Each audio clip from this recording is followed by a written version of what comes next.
Happy week 11, everybody. I'm glad to be back in Laramie. Some of you were able to follow my adventures on social media trying to get back to Laramie from Austin, which resulted in an extra day of travel thanks to the snowstorm that we had come through. So, this week's overview is brought to you live from my office looking at sunny northeast Laramie.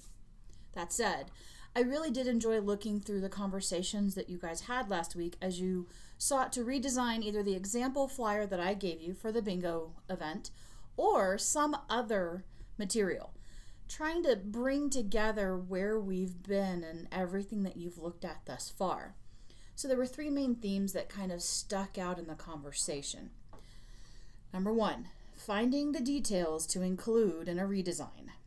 As you can tell from the conversations, and you can even look at the different iterations because many of you did attempt to tackle the bingo flyer, what information needs to be included? And sometimes there's so much information that you decide to shut down, prevent that cognitive dissonance, and just put the basics. But then is that not enough? Do you lose something in that?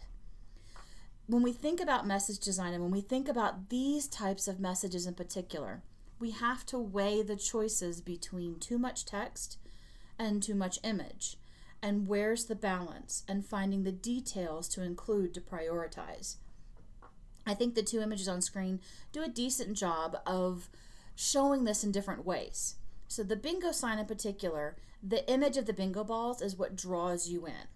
Now, when you think about the idea that this flyer would be posted amongst a sea of others, you're looking for something that would draw the audience member to the flyer and then give them the textual information.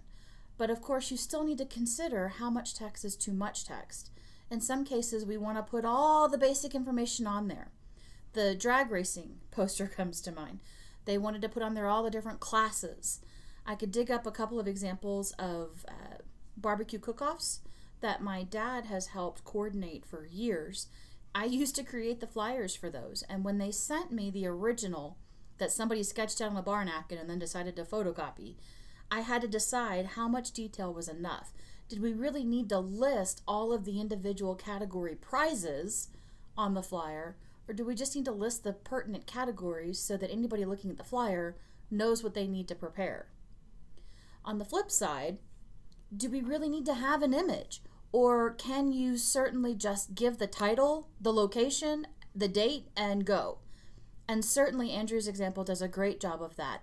If we were to consider adding an image, I would suggest something like a watermarked VR headset to appear behind that text.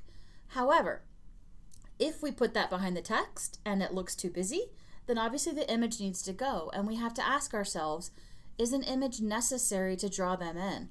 Or will the simple design and color scheme be enough to pull the reader in? And this is where we also have to start looking at other factors, like generational gaps in information. There was the example of the Intel ad that had the female talking to the male wearing headphones. And it was brought up that that seemed incongruous with the message. Yet, so many times I've passed an undergraduate student on campus who has their headphones on. Maybe they're Beats, maybe they're another brand, or they have earbuds in. They communicate and talk despite still continuing to wear that device. I have a niece who can listen to me talk to her over the music she hears in her earbuds. Sometimes she reaches down and pauses it, but keep in mind that with modern technologies, we may not notice that the person has paused or disconnected the headphones. So all they hear is a slightly muffled version of my voice versus dissonant music and voice. What we see isn't always what the reality is. And we have to take into consideration that generational gaps will also influence how we put the message together. So in the case of the two flyers on screen, we're dealing more with current, younger undergraduate students in the case of the bingo fundraiser, and we're dealing with a wide age range in terms of a master's project presentation. So we have to think about what is the norm at that location and what will catch attention. So if you looked at Andrew's before picture, obviously, if the norm is a simple white piece of paper with a picture of the student, what he's designed will catch attention, and maybe that's enough.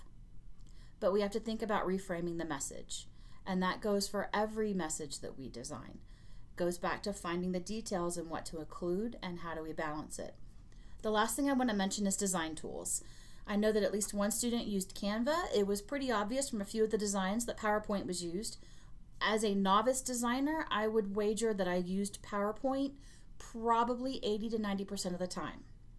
As an experienced designer, I still go to PowerPoint. If I had to guess, it's probably closer to 10 to 15% of the time. More often than not, I'm working in Adobe Photoshop, Adobe Illustrator, or Canva.com, which was one of the tools referenced and used for last week's discussion. Adobe Post is a newer design tool on the block that's getting a lot of attention. I'm actually a little bit excited about it. However, it's an app for iPad and iPhone for right now. There's no web-based version, there's no desktop version. So as a Mac user, I can't download it on my MacBook. And as someone who typically uses an Android-based Nexus 7 tablet and an Android-based Moto X phone, I can't download the app. I do have an iPad mini that I could try to use to play with it, but I don't use that iPad mini much, except for in my undergraduate classes with students when we talk about iPad cards. So if you have an iOS device, check out Adobe Post and see if you can use it. With that, let's take a look at this week's topic. Use the on-screen navigation to access another section of this week's overview.